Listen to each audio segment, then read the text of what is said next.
Yeah, so big news, obviously. So you're leaving Blackbird to become a partner with a16z. How did that come about? Talk to us about that. Well, in many ways, it's easier to solve a really hard problem because a really hard problem is one that you can build this deeply compelling vision around to attract really good people. I would hate to be trying to solve a really easy problem because I'm going to attract the kind of people who want to solve an easy problem. We tried to build OnDeck as a business. We went from basically nothing to $25 million of revenue in 2021, building a community-centered cohort business. If you are competing against a global market of other startups that are funded by and founded by people at the top of their game in Silicon Valley, then you need to be able to rise to meet them there. And you can absolutely do that from New Zealand. There's an underdog mentality. The ideal sweet spot is that somebody sees that you have the capability to deliver and that you haven't yet been able to deliver, and that it would be better to help you. So if you can project yourself to the world as somebody who's capable and worth uplifting, that's a sweet spot. I love the idea of a truffle farmer. A truffle farmer is like, they've got to get the right initial conditions, but you can't mass produce it. You've got to be patient. It could take 10 years.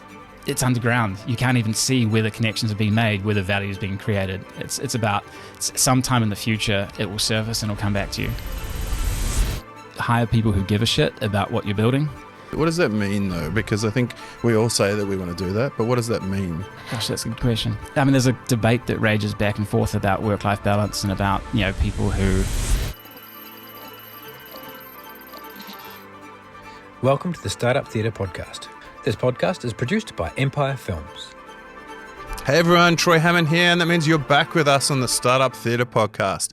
So welcome back if you're a regular joining listener or watcher. And if this is the first episode because you've seen David Booth's name, thanks for joining. This is a podcast where we interview amazing, talented VCs, operators, founders, people from the industry, and we try and take that information that they've gleaned and learned over the years and send it back down in the elevator filled with information so that you can actually enjoy this yourself and learn from it. And so thanks for tuning in. It's just me in the podcast today, in the podcast studio today. Serge and Adrian are off probably exploring the world in Fiji, doing something really amazing with AI, I'm not sure.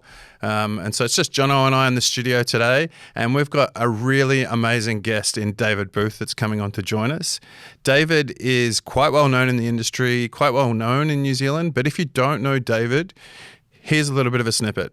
So David is a Kiwi who started his career here doing some VC, building some hype in terms of community in New Zealand, and then saw an opportunity to move to the US to join AngelList, one of the biggest tech companies in terms of the pyramid of ecosystem almost, to then joining other companies around the world, to then creating and founding a company called OnDeck, which was one of the most talented entrepreneurial community programs where they got these amazing founders together, where they brought in successful founders with new founders and created retreats, recreated courses, they did this phenomenal thing. They actually got to a point where they created a little community and turned it into a $25 million revenue business, and it became really successful.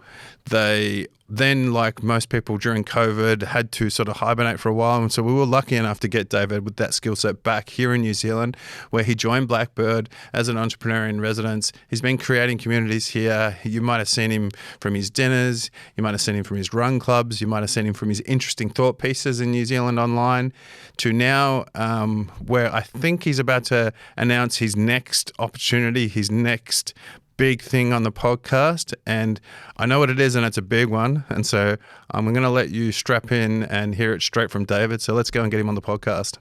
Today's guest is brought to you by Vanta. Whether you're starting or scaling your company's security program, demonstrating top-notch security practices and establishing trust is more important than ever. Vanta automates compliance for global frameworks like ISO 27001 and SOC 2, saving you time and money, helping you build customer trust. Over 8,000 global companies like Atlassian, Dovetail, Sharesies and Flossy all use Vanta to manage risk and prove security in real time. I actually had dinner with the whole Vanta team, and I knew instantly that they would be the sponsor on the podcast. They just genuinely care about startups. And to make it go even one better, they've actually decided that my audience gets a special offer of $1,000 USD off from Vanta. All you have to do is go to vanta.com/startup theatre and enjoy your $1,000 USD off now. All right, David, hey, great to have you here, mate. Great to finally have you here in Wellington in the studio. It's been, how long have you been back in New Zealand for now, actually? It depends how you measure it. But it's a pleasure to be here first. We have been in New Zealand off and on through the pandemic. Yeah. So around about 2020, 21. I like to say kind of 2023 is when I came out of my shell and actually returned my professional self back to New Zealand as well as my physical self, and have been out and about for let's say 2 years, most of which was with Blackbird, till very recently. Still very much here in spirit, going forward as well, if less in body. So looking forward to the next chapter. Yeah, so big news, obviously. So you're leaving Blackbird to become a partner with a16z. How did that come about? Talk to us about that.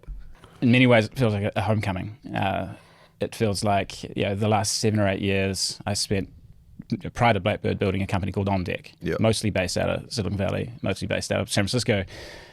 We're trying to create networks upon networks of people, a lot of individual sub-communities of founders, of operators, of experienced executives, of people just starting out their careers, of thinking about how do you solve the simultaneous small and intimate face of a community and the scale of the network effect of the back of the community. And it was really a factor of the pandemic that pushed us all into a state of sheltering in place. Yeah.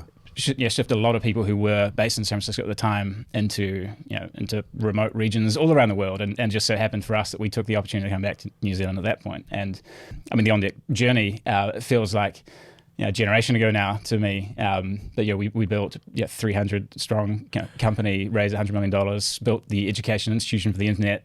First time round, created a lot of value, and worked very closely with a team of exceptional people. Now, my co-founder in OnDeck has been hired into Andreessen Horowitz, a16z, as a GP. His media company Turpentine was acquired back in April. Yeah. We've had a very close relationship for a long time, a tight, working relationship, and it felt like there was this sense of unfinished business. So, the idea of how do you create. What was unfinished in particular? Like, what was the thing that you yearned for the most? Because for folks that are listening or watching this, OnDeck was huge, man. Like, you guys were doing some great, cool stuff. Like, it was awesome to see Kiwis over in San Francisco doing such, amazing, cool things. But what was it that you were missing? It's a great question. I felt like there was the big problem yet to be solved, and maybe there's one of those ones which will never be solved. What was the big problem? It was the fact that, to me, thousands of people around the world are sitting in their own status quo. Yeah. They haven't taken the leap to start the company or scratch the itch that they have always wanted to scratch, or maybe they're working in a role where they're not feeling like they're doing their best work. And a lot of people don't have the confidence to take the leap to start that, or maybe they have and they do, but a lot of founders sitting in isolation don't have the right connection to the right customer or the right co-founder with them, or the catalyzing conditions that need to exist for greatness. And we just saw time and time and again that there is no silver bullet solution. The only solution is to get these people together at the right time in the right place, get the right people in the room, get out of the way. If you do that often enough, by some miracle of serendipity, great things happen. And to me, like, if you look, it is easy to look at the world around you and feel depressed about it, frankly. There's a lot of things you could pick on to say are going wrong. To me, the bright light is the fact that people have the agency to build companies, to build careers, to build, to take opportunities into their own hands. And the most effective, the biggest lever I have to help them do that is build communities at scale. The best business model to do that, it's really interesting sort of progression of thought from, we tried to build OnDeck as a business. We went from basically nothing to $25 million of revenue in 2021, building a community-centered cohort business. And in fact, learned that a lot of the people coming through this were founders. They were joining early stage companies. The most aligned business model with people in that stage, with those goals, is actually investing in them. For us at OnDeck, I think there was a world in which it could have evolved and grown into being a very large fund. It didn't. Lots of reasons for that. In this world, a16z is the biggest VC in the world. It's a phenomenal platform. There's $48 billion of capital under management, I believe, and has taken from the very start almost an outsider's view on the institution as a of venture capital, of like what is wrong with it, where is it underserving the founder. A16z was credited, I think, with creating the concept of platform in a venture capital firm. It's not just giving capital, it's giving the company you've invested in the best chance of winning through access to talent, through access to distribution and introductions to customers. There's this concept I've come to love, which is a brand new company starts out fresh in the world. It doesn't yet have credibility, hasn't yet done the work, built the product to be recognized as a market leader. Raising from the right firm at the right time is actually almost drawing down some credibility from that firm, accessing its own distribution channels, accessing its authority in the market, to then have the opportunity to grow into it in the way that maybe you can't start a restaurant without borrowing some money from the bank. This is a way of building a new type of company. Yeah. And in fact, if you want to be an investor, the best thing you can do is to have your own credibility, your own distribution, your own relationships, your own power to sort of bestow upon investments you make. So, and the community part, and the networks and the distribution that you talk about, right, is infinite with somewhere like a16z, right? I think the thing that we don't understand in New Zealand is when you've raised money over this side of the world, usually you get some money, you get a board member, you get a few things that sort of help. You've got Blackbird and other companies that are doing really cool stuff for the community, but you don't get that. If you raise money in the US and you have a pricing question, you'll be introduced to someone who specializes in pricing for your stage of business, for go-to-market, in the areas that you want, and the knowledge that they have is just phenomenal, right? And so that's the most exciting thing for me with these VC firms, that if you can get some of these top tier ones, they help you infinitely. Yeah, and I mean, to be clear, I think I can't speak highly enough of Blackbird, and there's a bunch of really good stuff happening as part of the world, but you're right, there is that access to experience. There's one thing I've come to believe is the importance of being able to witness or feel a level of excellence in your life, in your role, in your aspirations. And it's possible to be incredibly ambitious and to operate at a high level of excellence by a local standard. It's almost a local maxima as opposed to a global maxima in computer science or mathematical terms. And to do so and to think that you are the best thing on your local maxima without realizing that there is actually a different level of excellence out there in the world. So that insight was one of the ones that drove me hard into the expat diaspora. Yep. When people think about New Zealand startups, they often think about someone that founded a company in Auckland or Wellington, and they're building and hiring a team, and they raised from Ice House Ventures and Blackbird, and they're sort of we are victims of the success of some of our predecessors here, of Vend, Will, and of Xero, and of companies that have proven a thesis of it's possible to build a best-in-class software company from the bottom of the world while staying here. And I think that's true. The question is that an exception or is that a rule? If you want to build a world-class global technology company, I think that you need world-class technology, world-class people. And sometimes you can get them. Sometimes they're born here anyway. Yeah. In many cases, that level of excellence simply isn't here. And so something I've actually seen a couple of, some of my favorite companies locally, like Partly and Halter, and they've actually had their executive, their teams have gone out and actively sought out mentorship and actively sought out advisors to wrap around rising stars within their teams and wrap around executives and to sort of bring that into the country. I think that's brilliant. Yeah. As a culture, I'd love to see us embrace the expat talent cycle more. Some of our best people will leave. They should do. They have to. They have to go study. They have to go work for the world's best companies. I'd love to keep talking about this. We're actually going to build a mentoring network platform at Telenami, just because I get 1,000 phone calls a week about, hey, can you introduce me to someone that's done this at scale, or this and this and this? And so I'd love to talk to you offline a lot about that, because I believe mentorship from people that, like in the Valley, people around the world, unlocks things that you just hadn't even thought of yet. And like the analogy with Partly and Halter and these guys, they seem to be going faster and more competently than most. And I think that's just because their viewpoint, their Overton window, so to speak, in a technical term, is like looking through a lens of like, this is easy because I'm going for this, right? And this is where I'm going. So I think I'd love to see more Kiwis, take on that. You were asking me earlier about pitfalls and pre-seed or any stage of startups. I think the number one is a lack of urgency. Yeah. And often the lack of urgency comes from simply not knowing what urgency looks like or what that expectation could be. If you are competing against a global market of other startups that are funded by and founded by people at the top of their game in Silicon Valley, then you need to be able to rise to meet them there. And you can absolutely do that from New Zealand, but you have to be willing to play that game. And that's not to say everyone should. You can certainly, but there's phenomenal opportunities to do small tech, to do localized, geographically or regulatory specific technology businesses, and more people should do that as well. But I'd love for people to sort of look themselves in the mirror and say, am I going to build the next billion-dollar unicorn, and am I willing to do the work to make that happen? Yeah. Or am I really happy to build a high-quality, cash-flowing technology business, and I want to prioritize that path? Like so many things in life, death is in the middle. Pick an end of the pick a path and go well in. Yeah, I'd love to see that. I'd love to see the 3 Bs be extenuated, extended. The BMW, the boat, the batch. New Zealanders, sort of yearn for.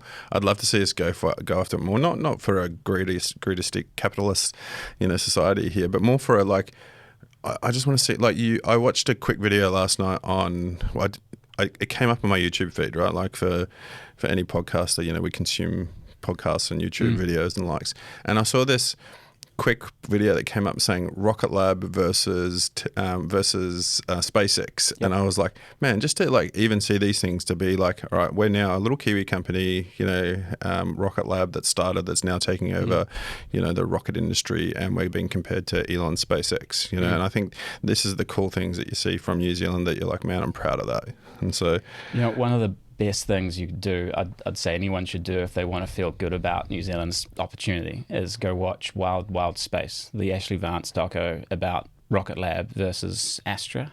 Astra was, it was almost Marvel movie cast set with Peter Beck as the good, heroic tinkerer, engineer turned founder who would make anything happen despite the odds. And Astra was, projected as almost the Marvel baddie, more money, more status, more hype, more everything going for them.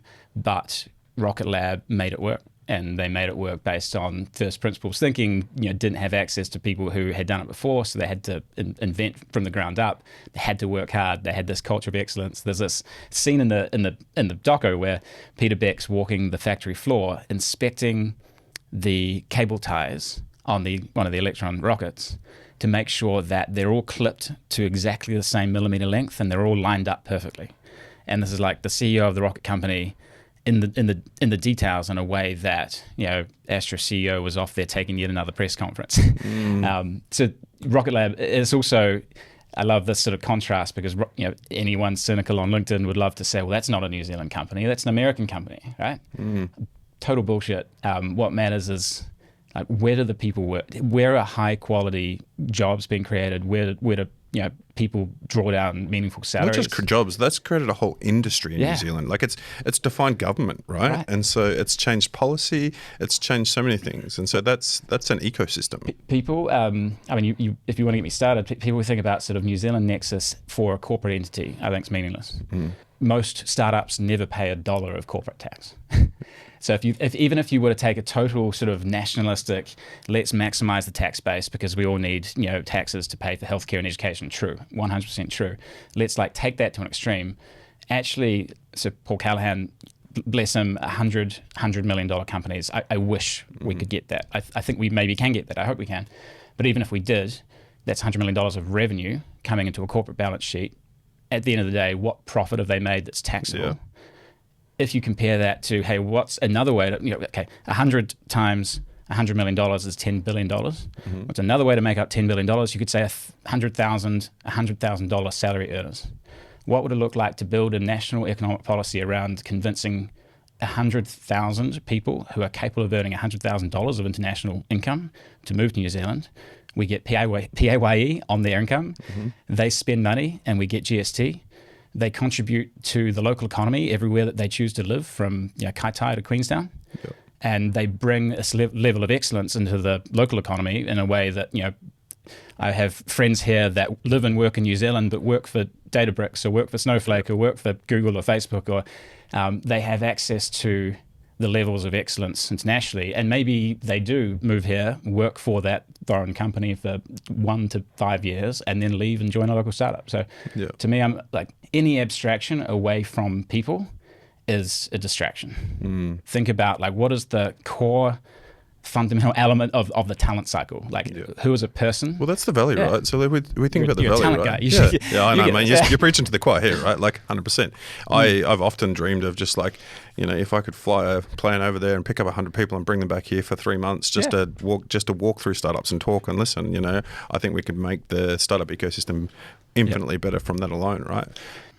Yeah, I mean, I'm curious by that. Like, I think it is definitely the talent. It's definitely the people, right, that help build an ecosystem, that help do all these things. And I think you've, like, fundamentally, that's been your wheelhouse from the get-go, right? Like with OnDeck, then with Blackbird. So you came to Blackbird as an entrepreneur in residence. Talk me through, like, what was surprised you about? I mean, Blackbird's a great company. We've talked about that. Like, we've got some good VCs here. I think they're earlier than the US, and so we're still building things here. And so we want things to go faster, but we've got to be realistic about how well they are going. But talk to me about what changes, what things were different, what were exciting for you when you joined Blackbird over here, and then what do you think that you could take back to A16? I mean, first is I wasn't really looking for a job when I joined. I just arrived kind of back in the country. We had a baby in November of 2023, and I was my plan was to basically spend at least 12 months just decompressing from a 7-year insane roller coaster of founder journey. And I was introduced, shout out Harry Uffendale, to Phoebe Harrop and Sam Wong at Blackbird. Sam was going on mat leave in April, a few months later. And there is a great rooster, eh? Yeah, and they had, I mean, Blackbird's a phenomenal team locally already, but they said, well, if there were ever a time to start, if you could, even just come in for a while before Sam goes on mat leave. And then there was this expansion of it, as I know the local VCs, and there's some fantastic people locally, but one of the cores of my career has always been like curriculum in an education sense has a short half-life of relevance, and it's always compressing. You can read a book, you can read a blog, but like, how long ago was it published, and how relevant is it to the cutting edge of what's happening now? In fact, as AI accelerates as well, the only way to remain relevant in a field is to seek out the people at the frontier and to figure out how to learn from them. So, the things you need to know are in the heads of the people that are 3 to 6 months ahead of you. The things that you know are very helpful to the people who are 3 to 6 months behind you. I applied this to the VC lens. I said, well, actually, being an investor in New Zealand is something I've always been very interested in. Mm-hmm. I'll say it now, I will one day be a VC in New Zealand. Like, don't know if that's 5 years, 10 years, 20 years from now. I think that's the most fulfilling end game, personally. So if that is true, how do I learn the most? How do I seek out the frontier of people who are investing in this part of the world, learn from them? I've done things that I think I can help them learn. Blackbird really appealed because it's not just Sam and Phoebe in New Zealand, but there was 5 partners in Australia, worked very closely together as a team.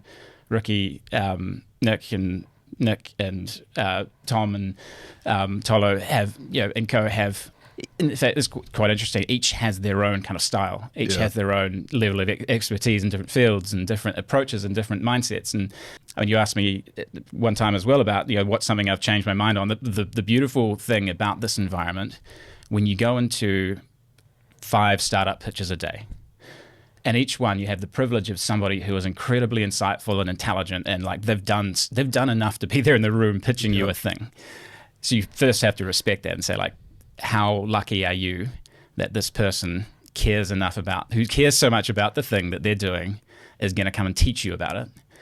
And then maybe there's somewhere between 2 and 7 partners on a call. Everybody listens, asks questions, call ends, everybody takes 20 minutes, 30 minutes to think to themselves, not allowed to talk to each other. Mm-hmm. Write up their own thoughts and feedback, pros, cons, makes a vote ranging between hell yes, pound the table, we're going to do this, hell no, pound the table, we're not. As a new hire at Blackbird, one of the rules was that you have to be a hell yes or a hell no. You can't be a soft yes or a soft no. Yeah.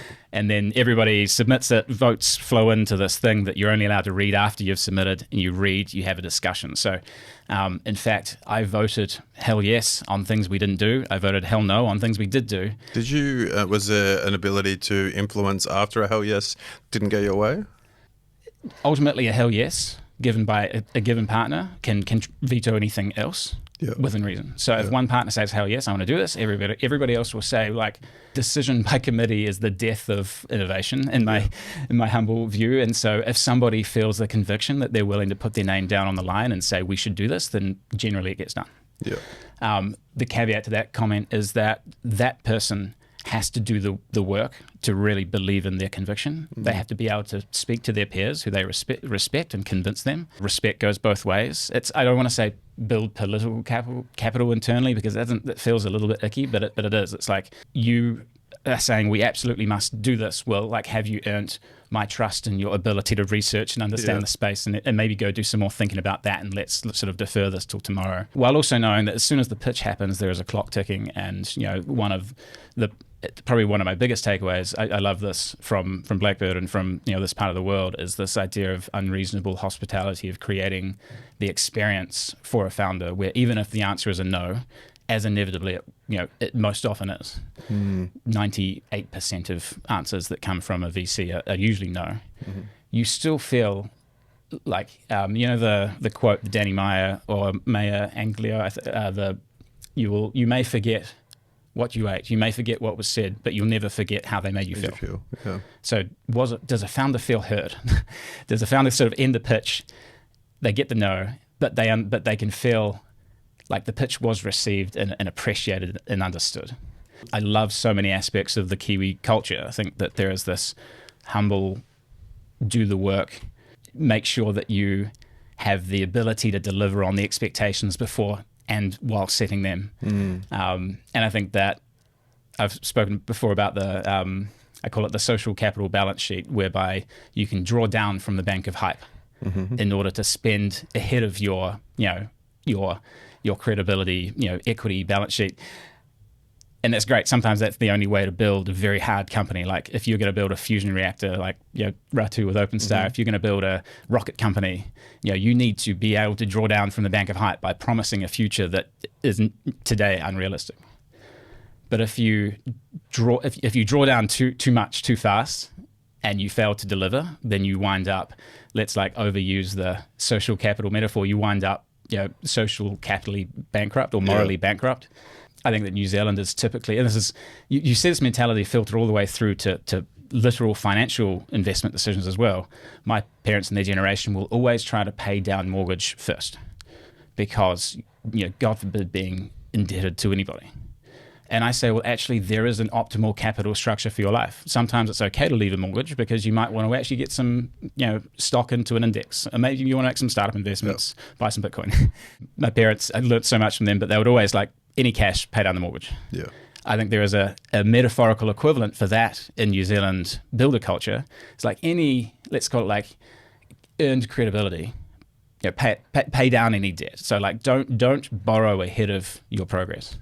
Don't hype ahead of where you are. Always think in terms of it's better to be slightly conservative than to be slightly over your skis.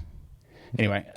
So I think that's an interesting point, right? Because you and I talk to founders all day, every day, right? And a lot of them look at the aspiration levels of the US and go, look, they speak so well, they're so hyped, they're so big, they're so grandiose, that I think by default we try and do that over here, and we try to, borrow from the bank of hype. I love that saying, by the way, to build ourselves up, to create a lens that we're going to do this and we're going to be bigger. And so we kind of want that aspiration, right? And so what's the balance in terms of the aspiration? I'm going to push myself into a place globally where I'm going to be seen from New Zealand without being too far. Yeah. I've been thinking a lot about this and I don't yet have it fully polished, but there are lots of concepts we can try to stitch together. there is this idea of there's an underdog mentality. The ideal sweet spot is that somebody sees that you have the capability to deliver, and that you haven't yet been able to deliver, and that it would be better to help you. So basically, if you can project yourself to the world as somebody who's capable and worth uplifting, that's a sweet spot. The flip side of that is if you project yourself to the world as somebody who is setting high expectations and is not going to deliver them, or is incapable of delivering them. There's a version of this which is like, again, not to overuse the metaphor, but if you wanted to take out a mortgage a few years from now, and you don't have a credit score, one thing you could do is get a credit card and you start, spending and building up habits that the bank can see and earn their trust. Always pay it off on time, and your credit score will improve. That's one of the laws of financial maturity, I suppose. And equivalent to this, I'd say, like, who are the banks of the world that you want to live in? And we're talking about startups, but this doesn't need to be startups. This could be, I want to be an actor. Yeah. and who are the people who are the dispensers of credibility, or who are the people who are the gatekeepers in the industry in which I want to grow? And what is the activity that I can do in some small way to slowly demonstrate that I'm delivering on the expectations I'm setting out there? So this is one approach I've taken to posting online more, and seems very trivial, seems very insignificant in the scheme of things. New Zealanders do not post online well. By and large, we're lurkers on X and on LinkedIn, and I'm less comfortable putting opinions out there. One thought here was, well, if you want to go out and raise a big venture capital round in the US, they're going to look at all things. They're going to look at, like, what have you built? What's the product? Who are you? Of course, they're also going to look at who is the person, and has that person demonstrated their credibility? Have they set expectations and met them? Are they somebody who has the potential, who the crowd will want to uplift? And one way you can do that is just by engaging online with the right people. In the same way that, to bring us back to the new opportunity, my lens on ecosystem as a concept is that it's the other side of marketing. Marketing and ecosystem are a top-down and a bottom-up pair. Marketing is about understanding where the zeitgeist is going, building a brand, speaking to, creating the content that speaks to, the audience that you're targeting. You can target the world, you can target executives at tech companies, you can target future founders. These are all different groups to understand. The other side of that is you want to be able to create the rooms and create the networks in which that content is discussed, so that you can earn the trust with those people. You can give those people the opportunity to earn the trust with each other, so that they can all start to build those relationships. One of my personal, people see me organizing events and hosting lots of chat groups and things and say, oh, that looks like a lot of work. To me, that's actually a very, very highly leveraged way of achieving my goals. By instead of meeting with 100 people for coffee one-on-one, I say, well, what about, what are the 10 groups of 10 that I can take out for dinner? Or take 100 people out for a run. Or a run. Yeah. Generally, like, the amount that I can help a single person one-on-one is limited. Yeah. But if I can get 5 people who are helpful to each other together, and they help each other, they will attribute some of that value back to me in some small way. They'll appreciate that. They might start thinking about others they can bring into that circle. I'm curious to know, because if we go back to OnDeck, right, like the success of OnDeck, for 7 years you built founder communities at scale. You were almost productizing community, right, like to a degree. And so what were the things that you that was like some aha moments that you found when you brought these companies together and you saw the success of doing so? Aha moments came thick and fast. We learned a lot by accident, running a lot of experiments. One of the things I learned along the way and believe very strongly now is that you look anywhere in life and you'll see barbells of, like, extremes. You've got to be very intimate and focused around identities, personas. And some value comes from that. So when we had an OnDeck community for founders or for job seekers or for executives who are looking to give back, or for people who want to get into climate or fintech or healthcare, or product managers, engineers, designers, the more focused you can be, the better. You get a persona who is, let's say, like a mid-career designer, 5 to 10 years, just managing a first team for the first time. the people they need the most in the world are others who are mid-career designers who are just managing a team for the first time, and also people who are maybe 6 to 12 months ahead of them who are just have learned the lessons. So you try to be as focused as possible in creating those small spaces. Mm-hmm. And then also acknowledge that some of the things they need are best served through network effects, through scale. And you can't take a small, intimate group and grow it, because somewhere there's many of these thresholds. Dunbar's number is a popular one. It's 150 people at which the group dynamics change. I think it's actually subgroups to that. So around about 25, around about 75, around about 150, and then like 300 and above are my steps on that curve. And as you pass each of those points, you just have to entirely rethink the way that you manage a group. So keep them small, but if you can have multiple groups in parallel and look for opportunities to delicately connect them to each other behind the scenes. In fact, you have a group of angel investors who are spending time together refining their investment theses and getting better at being angel investors. You have a group of founders who are getting better at being founders. Well, in fact, the exhaust of each of those is helpful to the others. So that was where we spoke about inter-community flywheels and then intra-community flywheels. I've applied this in many ways to my New Zealand talent cycle. And I think about, one frame I've had was, well, if I want to, I'm still young enough that I can think about my career in 20 or 30 year chapters to come. If I want to be a venture investor 20 years from now in New Zealand, in fact, the people I might be investing in might not have been born. Yeah. Maybe they're in preschool, high school. Most likely, right? And so maybe they're next year going to set off on their overseas adventure, go study at Cambridge, drop out or graduate and go on to be the Shane Legg or Alex Kendall wave. Some of our generationally successful individuals. I've always been fascinated by what are the sparks at what stages in life that create this curiosity in people. That is, it inspires them to pursue and pull a thread and to find themselves in all sorts of different roles and fields of study. And would it be possible to, in this case, in the New Zealand case, one example was building a community of the next great expats, which is something I'm doing with the Crimson Education folks now. Who are the 18 through 21-year-olds who no one knows yet? They've done, aside from being smart, ambitious people, they haven't earned the credibility yet, but they will. And so the media won't be writing up about them and stuff. Maybe if they do, it will be cynically as the brain drain, which is disappointing. Yeah. But 10 years from now, when they come back, there's this story. I mean, you think about, is it a New Zealand company or not? So Wave, founded by Alex Kendall, is an example of a company that's not a New Zealand company. It is a multi-billion-dollar self-driving AI driving startup, but mostly based in London. I actually interviewed him for a podcast in 2017. He was the very first episode of the first season of the Diaspora podcast as a 3-person team in a dorm room in Cambridge.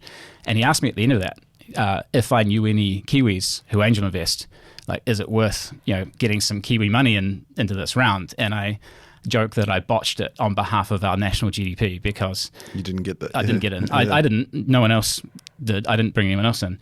But they raised $500 million from NVIDIA alone last month. And as an example of how do we grow the bottom line of the country, if we could take some of our long-term retirement savings in the form of Kiwi savers, if we can take them and put them in the hands of the right managers and the right founders building the right businesses, that is going to compound a lot faster.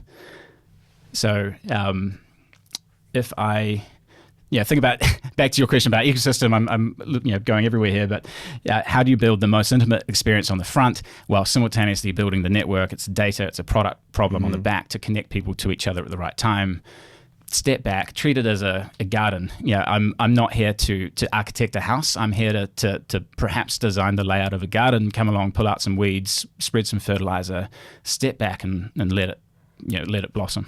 Yeah, I find what you do remarkable, mate, for a start. I think a lot of people can go into an industry, build community, get some money out of that, and then just continue with what they're doing. You're obviously thinking quite philosophical about it. You're thinking deeply about it. You're coming at it from an introspective point of view in terms of how can you do better for like founders in 10 years now? What can you learn now to be able to help them? So I think phenomenal, like take my hat off to you for a start, mate. Like what I'm interested in is you are connecting a lot of dots globally that we don't think about here in New Zealand. Like for one, the network effect, the thinking about, upskilling yourself, talking to other people and mentoring. If you're a founder right now, talk me through, what's your cadence? What should you be thinking about? What would you be doing differently that founders here in New Zealand aren't doing? I mean, if we caveat that into founders of high growth technology startups aiming to build global businesses to help refine, I also want to disclaim that no advice anybody, including I, could give is right for you. And I always say, go and find the people who are on the path that you're on 6 months ahead. That's the best. What could you be doing? Hire people who give a shit about what you're building.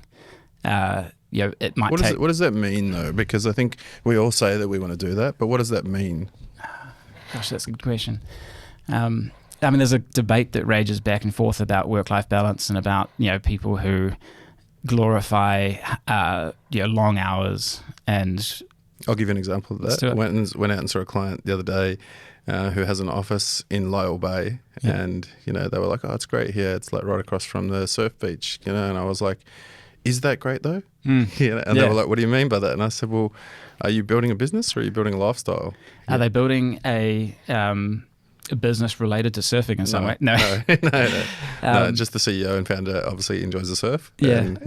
So the question to be is not what hours you work. It's not who's last in the office. It's what's unspoken in how this person was behaving in the 5 years before you met them. What have they built? That you want to hire an engineer? Have they been contributing to open source projects in relevant spaces? You're building in the education space. Like, what communities have they built for kids or for people who want to learn a thing? It's a lot harder if you're not working on something which is like the idea of Elon Musk is going to Mars. SpaceX, whether or not he does. I'm sure he believes it. I believe it. I hope he does. But even if he didn't, it is the most incredible honeypot for ambitious people. There's this idea that it's actually easier to build a really hard company because it's easier to solve a really hard problem because a really hard problem is one that you can build this deeply compelling vision around to attract really good people. I would hate to be building, trying to solve a really easy problem because I'm going to attract the kind of people who want to solve an easy problem. So hire people who give a shit. I don't know how to, give anybody an explicit definition of that, but as you get to know candidates who are going to play pivotal roles in your business, don't just listen to what they say, but look at what they've done that demonstrates that. Even thinking to early career job seekers out there, I got the 2 or 3 big breakout roles through my career were not listed. They were not things I applied to. They were companies like AngelList was the first one. I joined AngelList in 2014. And I sought out AngelList because I was working in New Zealand venture capital at the time at Sparkbox and GD1 and thinking, man, there is lots of interesting people here, but there's no money to invest in them. Angel investors, there's wealth and property and all sorts of people around, but how do you coordinate that? So I found AngelList, which was at the time pioneering an online syndication of investment. They were the first to really crack I call it the 3-sided marketplace of companies, lead investors, and online investors. And I thought, wow, if I could figure out how to get them to hire me so that they can empower me to go and build AngelList for Australia and New Zealand, that would be really impactful. That's something I care about. That would really make a difference because more people could raise more money. And so I worked for 6 months, emailed everybody I could get my hands on, pitched them all sorts of things, offered to take over and do work for free, did work for free, sent it to them. Eventually they relented and gave this guy a contract doing some legal, operational support. So I spent my first 3 months with them in Silicon Valley, late 2014. Carter was one of my next breakouts in Carter's today. It's the equity management, cap table management platform of choice for the vast majority of venture-backed startups. I'd recently moved to London and I saw Carter was very US focused. A lot of companies scaling, breaking out, starting to do complicated equity transactions late stage in London. I went out and built a roadshow, sold 3 or 4 big companies who I otherwise wasn't connected with, but figured out how to get to know their GCs, general counsels, and they relented and gave me a job as head of international and product, or only internationally focused employee, I should say. in that case, it's like I gave a shit about the problems. I was able to connect what they were doing to some like, well, if what in their version of success, what does the world look like, and do I care about that world? And then you don't wait around for them to open up a job that says head of I'm not qualified for that job, even if they did open it. Yeah. But if I can go out and do the work first, then maybe I'll be able to get in the front door or the back door. I think to tie a loop to like what you talked about before, what I think is really relevant, right, is that when you're trying to do this, you're trying to find these people like yourself. Like you're trying to find those 1% of people that are thinking ahead, are like going, all right, I'm going to change my life by solving a really gnarly problem, by working at a really hard and interesting company. And the only way to find those people is to talk about what you're doing, to talk about the problem you're solving, get yourself out there, be uncomfortable and talk about, who your company is and your aspirations so that you can attract those people passively and, and directly, because like people like yourself that are searching out these companies, they're the people for me that are gold. Like whenever I find someone like yourself, I'm like, oh man, I'll have you 18 job offers tomorrow. Don't stress. We got you. And so I think that's really interesting. If we go back to because you've got some really interesting knowledge that the Kiwis could really learn from on this podcast and our audience, right? And so if we go back to Blackbird, the work that you've done here, right? Thinking about your collective knowledge, what can Kiwis do better when they're pitching, when they're growing? Let's double down on pitching for a start. And so what if we're trying to go out and raise some money, what should we be doing pre-pitching, and then during the pitch, how can we tighten that up? And then so let's say post-money as well.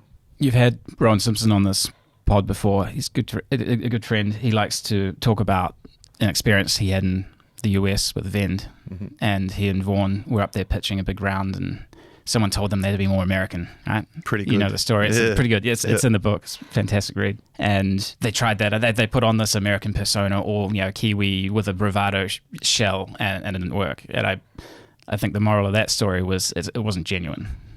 Right? A founder going to speak to an investor has to know, well, the investor's job is to hear founders pitch. They have a lot of data points. They have developed a finely tuned intuition or taste for who gives a shit about the problem they're solving. I think the market size doesn't mean much. I think who else is in this space doesn't mean much. The question to me is is this a problem space worth being in, or an expanding market with more problems to solve rather than fewer? And does this person really give a shit about those problems? And then, of course, the later stage, the pitch, the more it becomes about what you've done so far. So paradoxically, it becomes both easier and harder to pitch the longer you've been at it. You can be an individual who is just getting going, pitching a pre-seed round, and you're almost entirely pitching the opportunity, the expanding market, the unique... Borrowing hype. You're borrowing hype. You are understanding your social capital balance sheet such that you have done the work to earn the credibility to be the most credible person to tackle a problem that emerges out of this market. And when you say borrowing hype, well, somebody could turn up with no credibility and borrow hype. Yeah. And an investor will be able to hopefully see through that. You can turn up with all the credibility in the world and not borrow and not be able to talk about the expanding opportunity, not borrow enough hype as well. So, the first thing to do is be aware of that, be conscious of that. So what can you do? I always like to start founder conversations or pitches, not as a pitch, but ideally it's outside of our offices. It was not in the Blackbird, meeting room. It was at the coffee shop downstairs. It's on neutral ground. It's tell me about yourself and why you're even here sort of conversation. In many cases, people do feel intimidated going in. That's like one of the big moments for them. This could make or break me. The worst thing I suppose you could do is treat it as a pitch in the first case, more of a dialogue, more of an opportunity to build a relationship. Is that that is also true? That's very true in New Zealand. Is it true in the States? Yes, but there's a lot more noise up there. But it's also on the founder as well, right? Because to quote a great Jerry Maguire movie, you're looking for your ambassador of Quan, right? Like in your VC, you're looking for that person to to see something in you to help you in those early stage conversations as well. And so I think you need to go into those meetings with that exchange of currency of, empathy, and respect for each other. And so I think, as Kiwis, we don't realize that enough. We're like, they're so used to the whole Sandhill Road analogy of just going down and pitching, 100 different VC firms and getting as many no's until you get a yes, where you can make relationships with people like yourself, Blackbird, Icehouse, Movac, all these. You should make relationships earlier than you're even investing. You should be talking to them. You should be getting them believing in what you're doing before you've even had that conversation, right? Yeah, absolutely. Again, we're addressing an audience of people building global companies. I believe that you can be here, but should commit some time to visiting the Bay. Or it's not always the San Francisco Bay Area, so it's the part of the world in which your target customer is the densest. Yeah. And one of the pitfalls I've seen a few times in New Zealand is somebody turns up with an earned insight based on their experience here. They've sold a product to a customer, or they've identified an opportunity in the market here. And I can simultaneously think, wow, that's really compelling. That's true. I love that. And is that true in the US? Is that true in Europe? Is that true in Southeast Asia? And in some cases, you can extend the benefit of the doubt. You can say, well, let's do a pre-seed round, but make sure you do, or even an angel check or an early stage check, and take some of this capital to hop on a plane, spend a month, spend it, the time you need to in market. Sometimes it's just, it's no, unfortunately, like go and do, you need to do that work and come back and demonstrate that. It's one of the paradoxes of this market, again, is that, we have lots of talented people, but they often have to build for overseas markets in order to justify the venture capital style of investment. Yeah.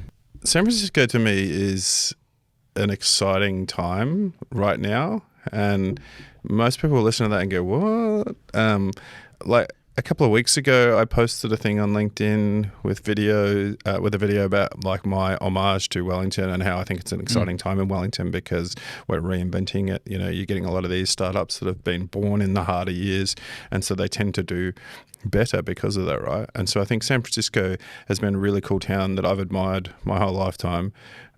Because it has this ability just to keep reinventing itself again, like it has this nuance that, like creatives and aspirational people who are just going to do really cool shit are just drawn to, right?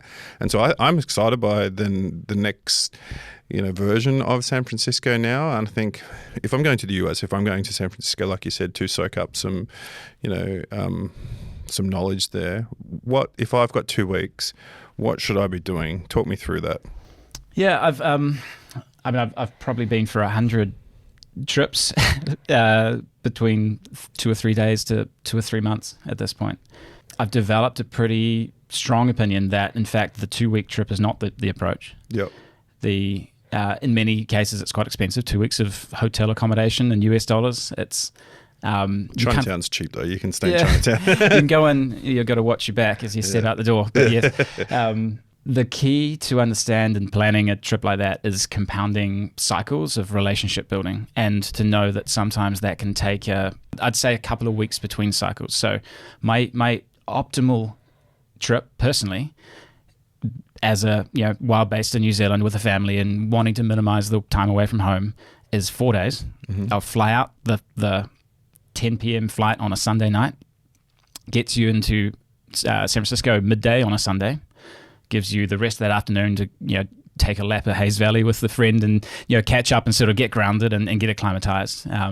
Feel the soak up some of the ambition flowing through the the air. I'll then Monday, Tuesday, Wednesday plan dinners. I'll make them each about a different little subgroup of people that I'm interested in. So for me, it was sort of New Zealand expat friends, local friends, and or like depending if you're going there, it might be customers, it might be interesting people.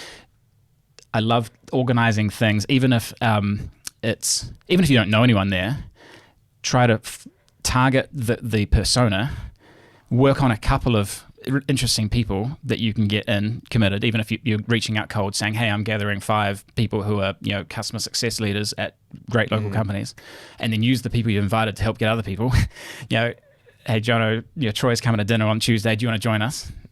Use that even if they can't come, in many cases they won't, use that as the anchor pitch. That actually, I can't come Tuesday night. Do you want to get a coffee? That's fine. Or I used to do Monday, Tuesday, Wednesday, and then Thursday before going to the flight out of XSFO at 7 p.m. I'd do like an afternoon through like early evening and catch all. Anybody who couldn't make it do anything else, get in there. Or next time, right? Or just start a relationship so that you've got them there. So to me, 4 days, I'd be back in New Zealand on the ground, 6 a.m. and Auckland Airport on a Saturday, back home in time for the kids to wake up, have a whole focused weekend, out of the country for 6 days.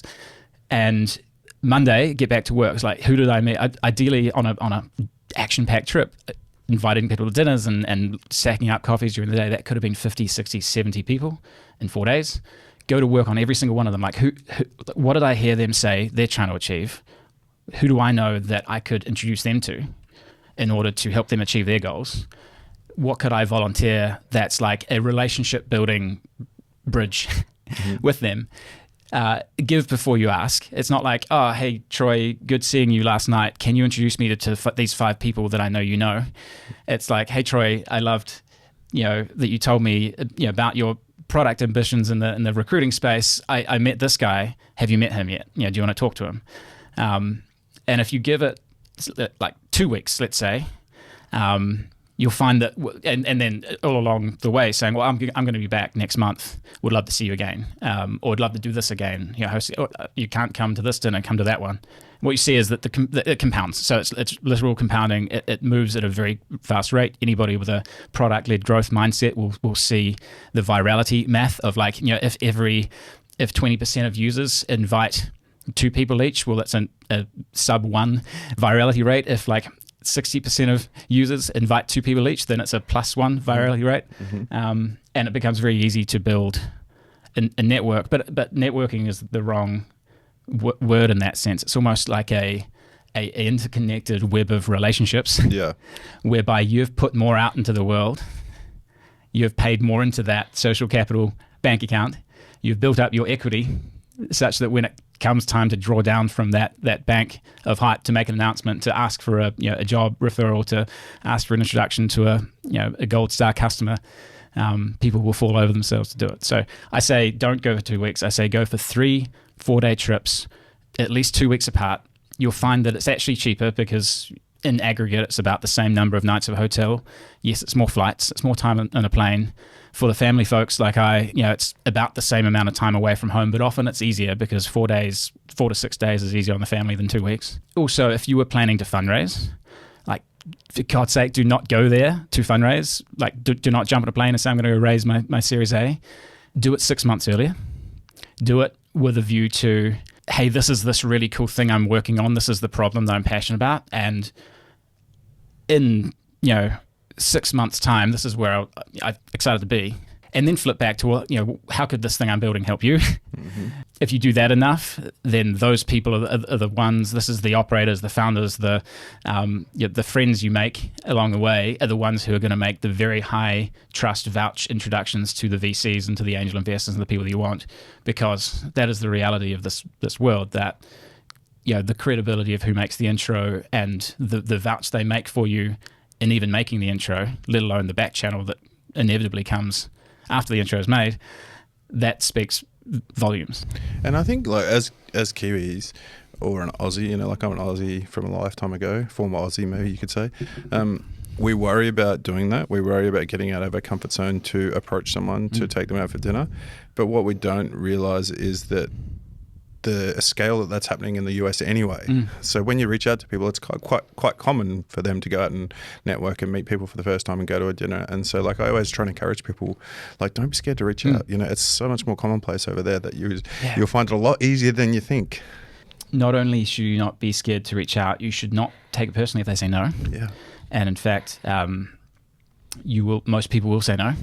Ideally, a no is not a no. It's a, oh man, I'm busy and I can't come this time. But that's a door that's now open to go through later. The caveat to all that is that it must come with respect. It must come with, like, you're not asking people to spend their time with you for dinner. You turn it around and say, like, before I even invite this person, why should they? Like, what is it for them? And so when I build larger groups, let's say we did this 20-person retreat a couple of weeks ago with a group of 20 of New Zealand's best late stage founders. I very systematically approached like building that group with 3 layers. I was like, who are the people I really want to get the most value out of this? Who needs to be there for them to get the most value? And then actually sort of almost went in 3 tranches of like, let's get that group, let's get the people I really, and then let's like fill it out with like diverse viewpoints and different angles that will sort of make it more of a wholesome, engaging, culture. The same would be true of building a small dinner. I'm not going to invite someone who's like a stretch goal for me, who is like a couple of status tiers above me, unless feel like it's going to be worth their time. Yeah. And you can't sort of come straight and do that. It's a game of you're continuing to build that trust and credibility along the way. And I want to be really clear. Don't let that intimidate anyone from starting. Like you should always start. Everybody has to start somewhere. And careers are long. There's a lot of time for compounding if you get going young.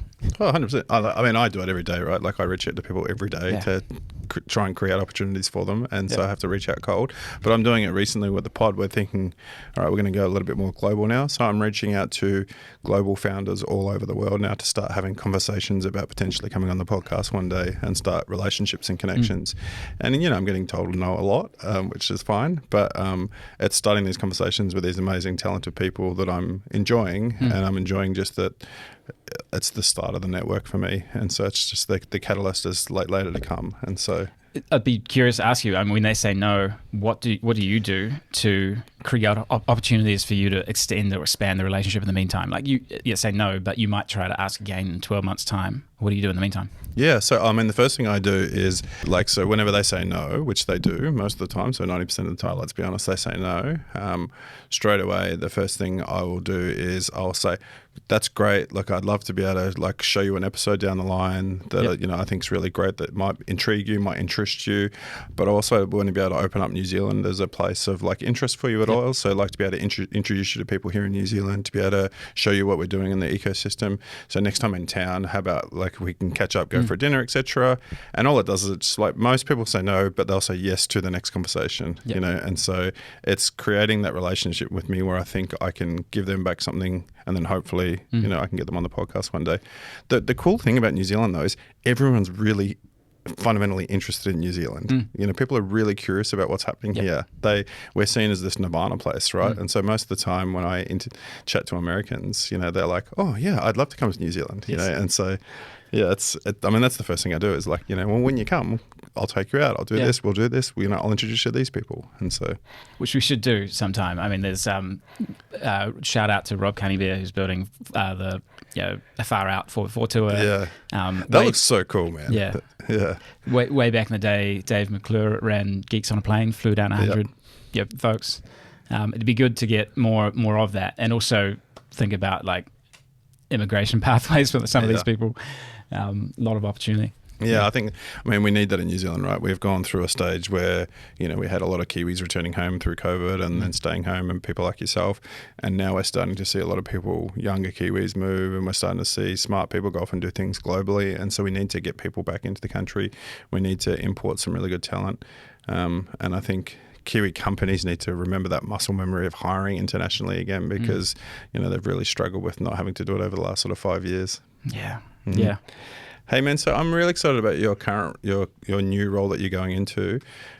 Community and ecosystem are a vague word, right? Let's be honest. If people listen to that and they'll go, "Are you jazz handsing? At VCs? Are you hype guy? Are you the guy that's giving current? That people are, the bank manager of hype." Talk me through exactly what your role is going to be, and what you're going to be doing for a16z. I see it as a connective tissue role among a vast number of people who are each doing a lot of their own independent activities.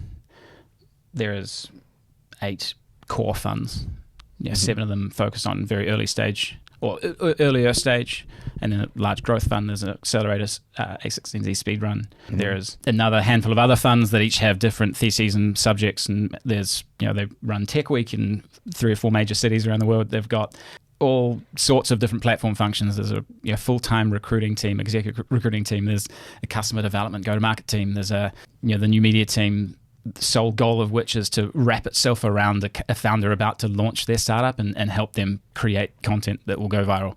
All of these are, in a way, you could look at them as services functions that exist in order to make the founders that the firm backs more successful. The thing I see when I come in and look at that is a huge amount of opportunity to connect things to each other faster, earlier, to connect founders to each other and to build meaningful relationships with each other, to view, I have this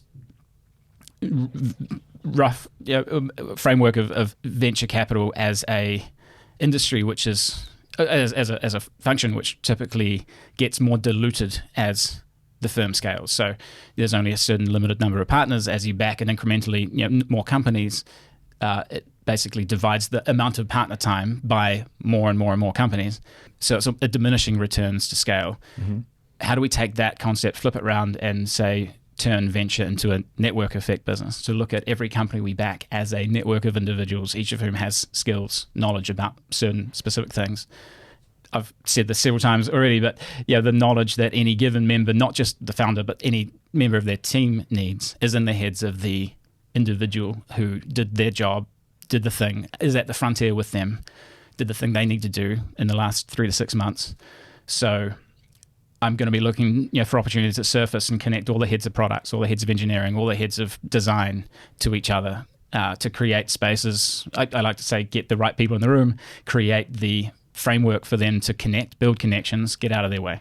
Mm-hmm. So the room may be physical, retreats, dinners, it may be virtual, group chats, forums. The conditions to connect is like, this is a safe space. No investors will be in the room with you eavesdropping, to try to get snoop the company's growth trajectory. This is about you speaking to each other. Conditions might be, again, I've run 100 of these now, but is it an overnight retreat? Is it a one day together? What is the thing about that allows people to break the ice very quickly and get to the real meat of the subject? And then in most cases, hopefully an IRL experience graduates to a virtual one, and that can be the group chat, that can be the WhatsApp thread, that can be the where they continue the conversation after.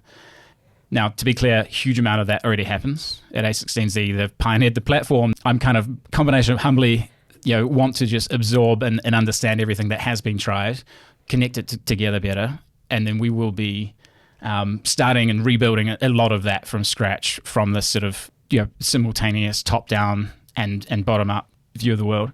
The measure of success for me is this is something that, nobody that runs community will ever be able to give you a firm measure KPI of its return effectiveness, ROI of it. Anybody who thinks they've got the magic number is lying. NPS for a community member, I believe, is totally misguided on its own. It tells you, would you refer somebody to join this? Yes, even if I did, does that mean I got what I needed out of it? Or am I just, I had fun here, so of course I'd refer a friend.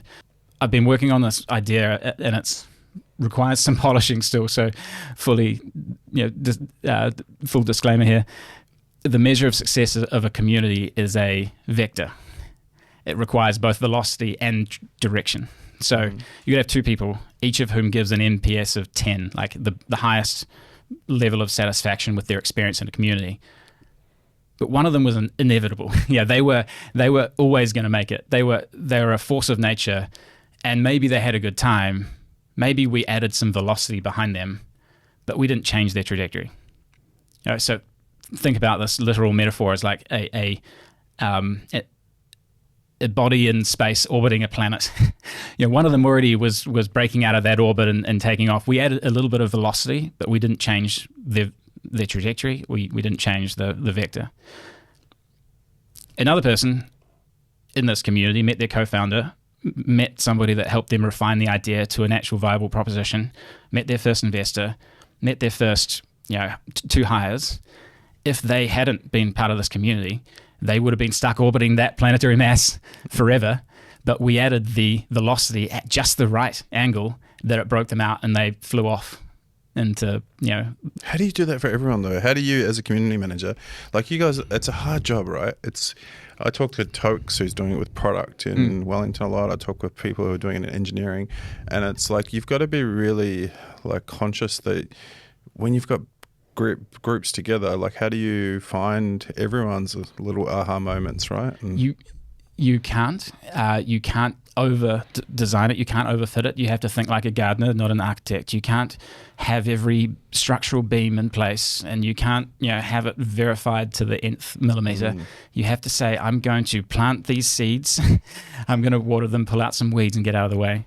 Or even better than a gardener, I love I love my metaphors. Or I love the idea of a truffle farmer. A truffle farmer is like, they've got to get the right initial conditions, but you can't mass produce it. You've got to be patient. It could take 10 years. It's underground. You can't even see where the connections are being made, where the value is being created. It's about sometime in the future, it will surface and it'll come back to you. So how do you do it at scale? You get the right people in the room. You have to think very carefully about who the right people are according to what they need. And in fact, a community strength is often defined by who is not in it. Like us Kiwis that like to be friendly and not say, not offend anybody and not make anyone feel bad. It's so easy just to, you're hosting a dinner and someone who doesn't quite fit the persona says, oh, can I come? You're like, oh, I don't want to make them feel bad. So yeah, you come. But actually, initial building, the who is in the room is that important. It's so easy, again, just to go on this further, it's so easy to have a dinner party and everyone just sits around chit-chatting to each other, and you, the host, are sitting there thinking, oh, I don't want to interrupt them. They're having a good time. I don't want to be that guy that's like treating them like kindergartners, that's making them like, number off and queue. I do that a lot of dinners I host. Stop everyone. We're gonna do the kindergarten game where you number off, and then we'll go numbers 1, 2, 3, 4. And then you're going to go to tables 1, 2, 3, 4. You're going to take this prompt. Everyone's going to take this prompt around the table. And then afterwards, I'll break it again and we'll ask someone from each table to introduce their table. It's stuff that makes people cringe. It's like, oh, I wouldn't want to do that. But it's actually, if you can create the structure for them to be a little bit vulnerable, to have an experience that's slightly outside of what they're expecting, that's where they build the relationships with each other. And then getting out of the way is important too. I mean, I think so many people look at community as a marketing channel or a distribution engine. It's like, oh, I'm going to put 100 people on a mailing list, or even a WhatsApp threads are chronically abused, and then I'm going to post things that I'm going to launch a new product, put it in my community. No, one of the unlikely lessons I took from early in my career was I was the student brand ambassador for Red Bull in Otago a long time ago. And on day one, they tell you, start thinking about who will succeed you in your role. They know that you will only be, usually it's your final year on campus. When you're, this respected senior figure rolling around campus, dishing out Red Bull to all the parties.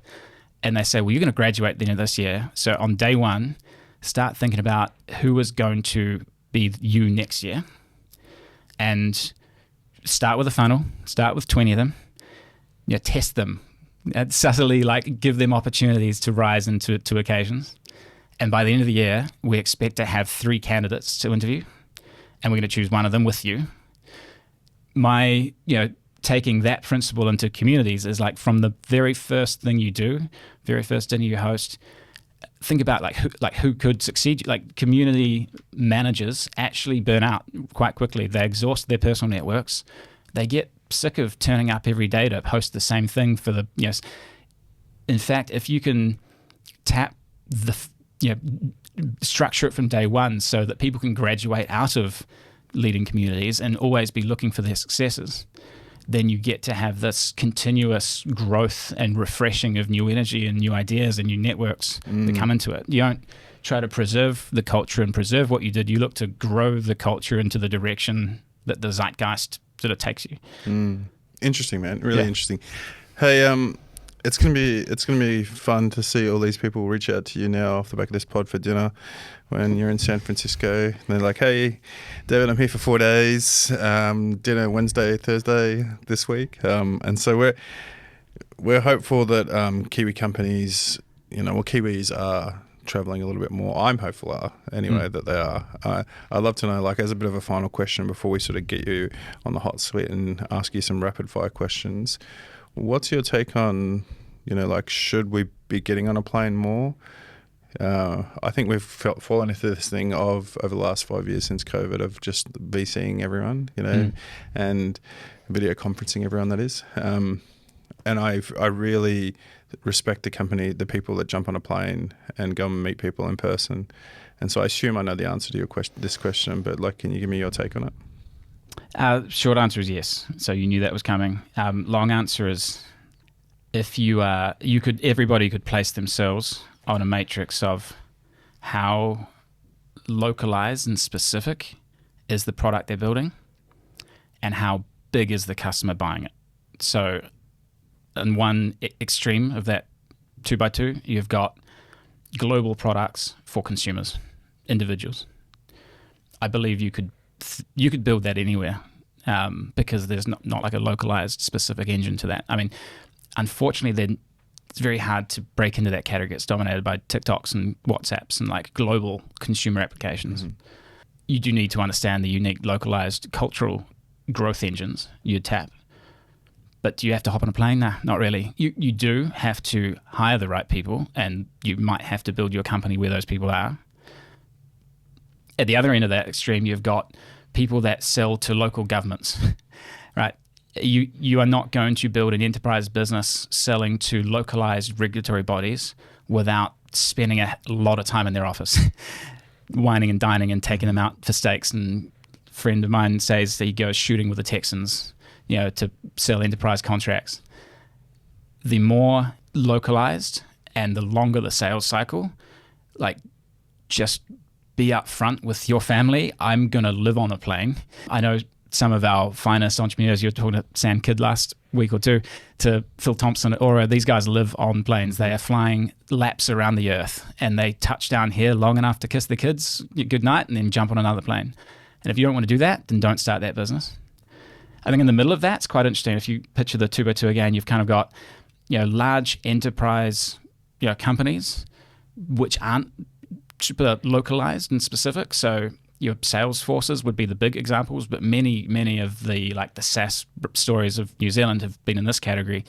The next question you ask yourself, is there actually a center of gravity for your customer, and where is it? So San Francisco gets a lot of hype as, like, the tech capital, but most US corporates aren't headquartered there. In fact, most US corporates, you look down the Fortune 1000, sure, the top 7 are 5 out of 7 of the Mag 7 are in the Bay Area. Mm-hmm. But I don't know the metrics here, but I'd say the Fortune 1000 are distributed across New York, Georgia, across Chicago, across you might be finding yourself actually going to Canada instead, or actually going to Europe instead.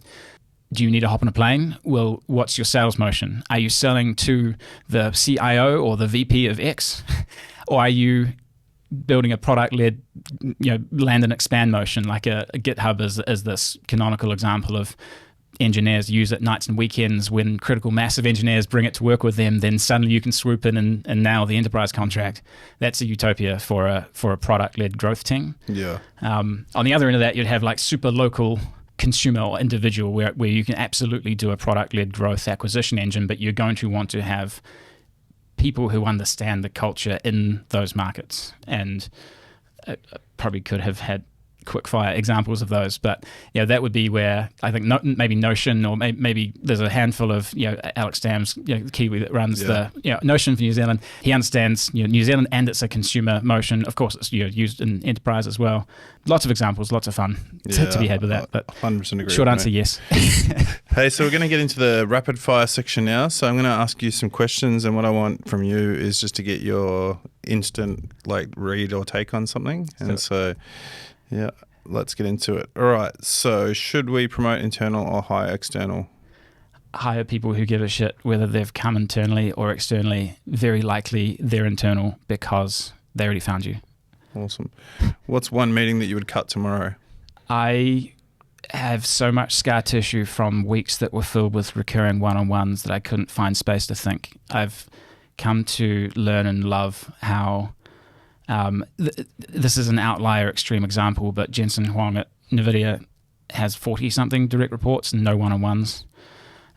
In fact, there's this idea that recurring one-on-ones make both the manager and the employee both lazy. Mm-hmm. Both of them think, I don't need to intervene right now because we've got a one-on-one on Monday. We'll just do it then. Both of them think, the employee says, I don't need to finish my work right now. I need to finish it before my one-on-one with my manager. Mm-hmm. I think I would cut all recurring one-on-ones and I would replace them with squads that are created to solve specific problems. And I would so you barbell it. You say, like, I'm going to get my reports together to do specific things. And then as I travel, when I'm in the place where my direct report is, we're going to take like a 3-hour walk. Yeah. And we're going to try to connect on some deep personal level so that when the shit hits a fan, we've got a layer of sort of relationship strength to fall back on. Yeah, 100% agree with you. What's the most underrated New Zealand advantage when building overseas? The expat network's pretty epic if you can figure out how to tap into it. A lot of very interesting people open interesting doors. I don't think that's the answer you're looking for. If we could better project and have this better known, then there is a desire to do the work, or I could take pride in the work done, which does not exist in other cultures in the same way. I think that if I meet a Kiwi in the US, I maybe because I know this and understand this, I kind of assume I can trust them to get shit done. Yeah. That they're not just selling me. They're not just telling me what I want to hear. And if we as a culture could figure out how to project that as a reputation, how to collectively build that reputation, that would be a superpower. Yeah, I noticed that early in my career, just like Aussie and Kiwi work ethic, to compare to everyone else around the world was just like insurmountable. It's huge. Right? Yeah. What's one tool that you can't live without? WhatsApp and Airtable, if I could choose two. Yeah, what in particular you love about them?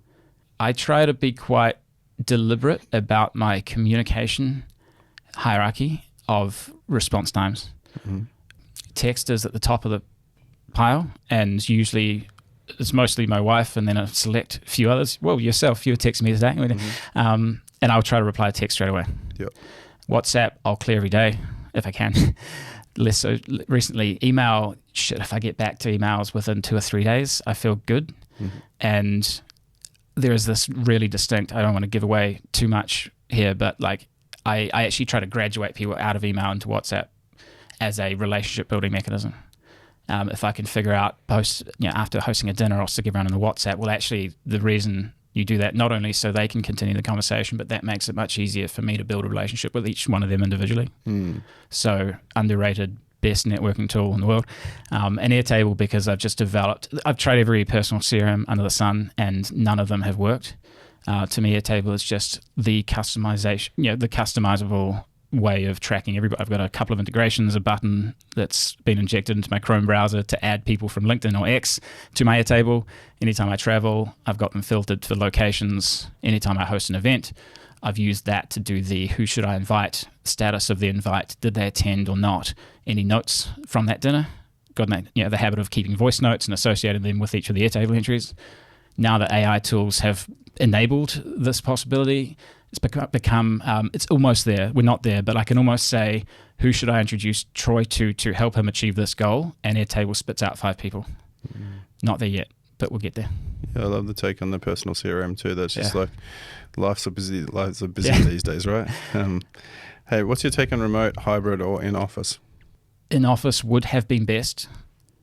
I would absolutely do that if you can. There's this framework of are you innovating or iterating? Innovating, do it in an office in person. Iterating, actually it's better to be distributed, having a clear line of sight to what each team member needs to do, and to have clear accountability and timeframes in which to do it. So I say it's a barbell. The worst of all worlds is a hybrid workforce without clear expectations. The best case would have been in person, but life gets in the way, and talent, geography, proximity. So as I'm building and scaling an organization, my answer would change at every stage of scale. My first 10 hires would all work in the same office. Once you go beyond that, you'd start to hire people who are distributed, but you would have everything flipped to, by default, distributed. All communication is done with the intention of serving the lowest common denominator of context. So even the people who are in office are expected to do a lot of writing, a lot of creating Loom videos and sharing them with each other, a lot of over communicating. The poison to avoid here is you and I had a big meeting about a thing that Jono wasn't invited to because he's living in a different city, and we just sort of proceed as if he was. So I'd say, sorry, long answer to a rapid fire question, but in person up to 10, flip to distributed, very intentional communication frameworks, and then quarterly offsites as a team, meaningful in-person time together. As you grow through another scale phase, I think you can flip to breakout teams within your business. You can say, well, the product team are going to do an offsite every 6 weeks, and then on the alternate 6 weeks, we're going to take everyone together, some combination thereof. Yeah, cool. But just intentionality around communication. We talked about before about like Jensen having like 40 direct reports, I think it was. What do you think is the sweet spot of like how many reports that you should have? Some people are exceptional managers, and some people are exceptional visionary, builders of mission, vision, and product. I don't want to, speak to specifics here, but I think one example would be at Halter now. Craig is a phenomenal visionary leader who's driving the product and driving the company, doesn't have a lot of direct reports. And now that Andrew and Mark Cloud-Smith are there, between them, own the go-to-market and the operational executional engines within the business and have the direct reports. So the answer for Craig was not many. The answer for Jensen was 40 plus. There was no secret answer, but the only thing I believe to be true with any organizational structure is that being stagnant is the wrong answer. It will constantly change, and that's a good thing. It's a pendulum that swings between divisionally organized, focused on a business product or a goal to be achieved, to functionally organized, raising the standard of excellence across the business. Marketing might report to the GM one day, and then the business grows, and then you'll flip and you'll pull out all the marketers and you'll report them to a VP marketing, and then the business grows, and suddenly you need to delegate some resource back to the GMs. The only wrong answer is not changing. Yeah, I agree with you.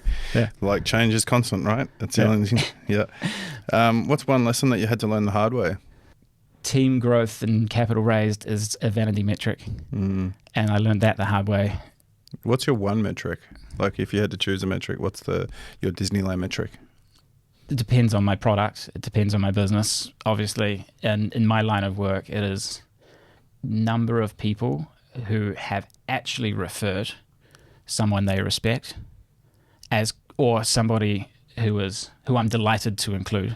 And you could, in a product, you could measure that as virality, how many users refer another user. In a community world, you'd measure that as how many people who I thought were good enough to attend a thing, or not good enough is a wrong frame. It's how many people were the right people to have in the room who went on to actually refer someone else who I invited to a room. I wish I could get more rigorous about tracking that and holding myself to some level of account. But it's awesome. it's like the actual execution of NPS. Not would you refer, but did you refer? Yeah, and who was were they? Yeah, that's really interesting. I love the level of thought that you go to on all these topics. I think that's the thing. Like, if you want to be successful, if you want to do something that's worthwhile, you need to go after it, right? You need to really make it become your life's mission almost, and yeah, I respect it where I see it. One thing I've told many job seekers, young people, there's no rush to find your thing. You don't line up the next person you're going to date before you leave the last one. You take the time to relish in being single, in understanding who you are and who your partner should be, and you hopefully have the time and opportunity to build lots of relationships with a view to one of them. Like, people so often line up the next job before they quit their last one. I want to destigmatize being unemployed. It's actually a really, really thoughtful thing to take 3 months. Obviously, a statement of privilege. You have to have the personal financial capital to do so. But if you did, and even if maybe people have more financial threshold than they think they do, because if you can take the extra month to really think about the next company you want to work for, the next company you want to start, and who you want to work with, who you want to co-found with, then if the cause of burnout is not working too hard, it's not feeling like your work is achieving the goals that you have for yourself. And how can you take the time to give yourself the ability to answer that question? Yeah, I think so. I think, especially for yourself, right? Like thinking about the company that you really want to work with isn't just waiting for a job application to, a live job to pop up. If you really want to work somewhere, go off and create it. Like meet the people who work there. And that's all I do as a recruiter is I introduce someone that wants to work at a company to a company that I think could potentially use their talent. And there's never a job. I just put them together. Yeah, I love that. So often, one of the things that bugs me is big programs like Y Combinator takes in hundreds of founders, and so many of them are highly driven to go after similar problems. And so one frame is they're competitive, right? And of course, once there's a cap table crystallized and there's investor money being invested, you have multiple horses. From Y Combinator's point of view, there are multiple horses in the race. Like, great. From talent point of view, well, actually, like maybe one of them is a dream CEO, and maybe one company is a dream CTO. What if it were possible to take those two people and help them work together?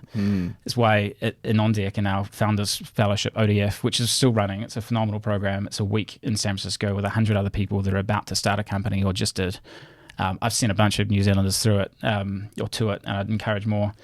But one thing I loved about it was that we would very often encourage people not to crystallize the cap table till the end of it. It was no investment associated with it. In the front of it, would give scholarships and grants to people to come into it. But even if you come into it, you apply to it with a startup, with a team, by the time you get through that, you might have met somebody that you actually want to go and solve a different problem with, and you want to preserve that flexibility until the latest possible opportunity.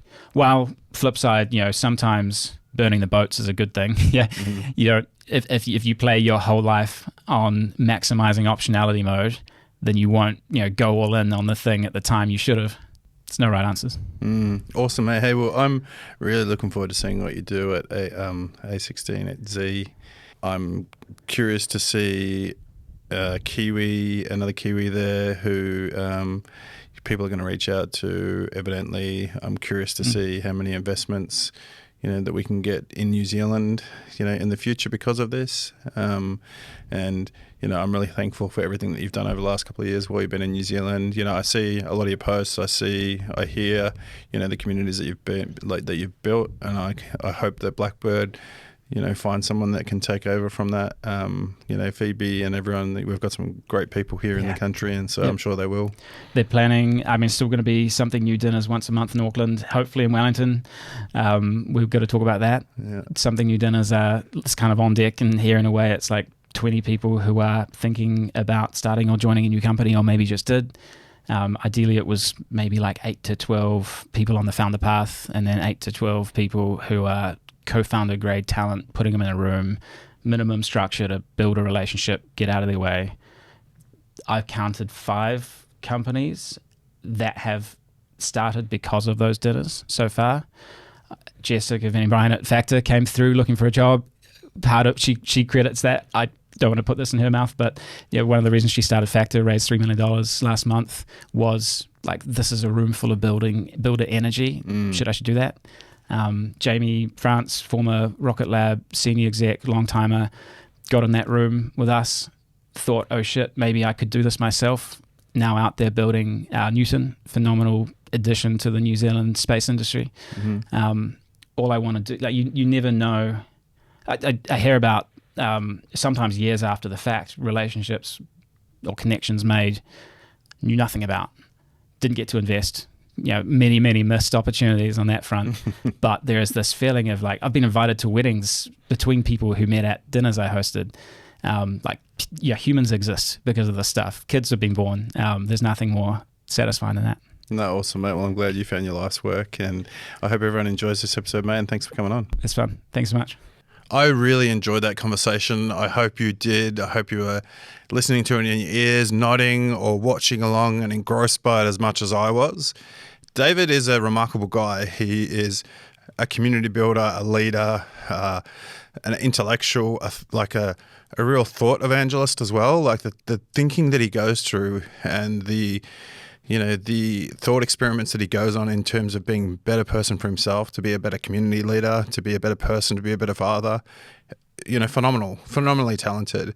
And it makes me realize like the privilege that I have to sit across from these phenomenally talented people and soak in some of their wisdom, to be connected to them, to share that with you and to help you, build up your intellectual horsepower, your collective knowledge of startups, the wisdom, the nuggets, the sending the elevator back down filled with information just brings me so much joy. Jono and I have been doing this for a long time now, and David mentions it's hard. You can get burnt out when you're trying to do things for the community and you're trying to do all these things, but it's conversations like these that just bring me joy again, because I know that there's going to be lots of nuggets in that episode that people are going to really enjoy. And so thank you so much for watching. I really appreciate all our audience, and we're trying to build this. So thank you so much for watching. YouTube is a platform that we're really trying to invest in now. So please do that thing that all podcast founders and producers do by telling you right now to go down over here and click that subscribe button. You can watch the episode over here that we think is also really amazing, and give us some feedback. The most important thing that you can do is like and comment on this podcast right now, so that YouTube pushes this out, so that we get it to more audience and that we share it with more people. And that gives us the opportunity to get guests on from all around the world and get people that we just never thought possible. And that's what we're trying to do. So please get down there and do that right now.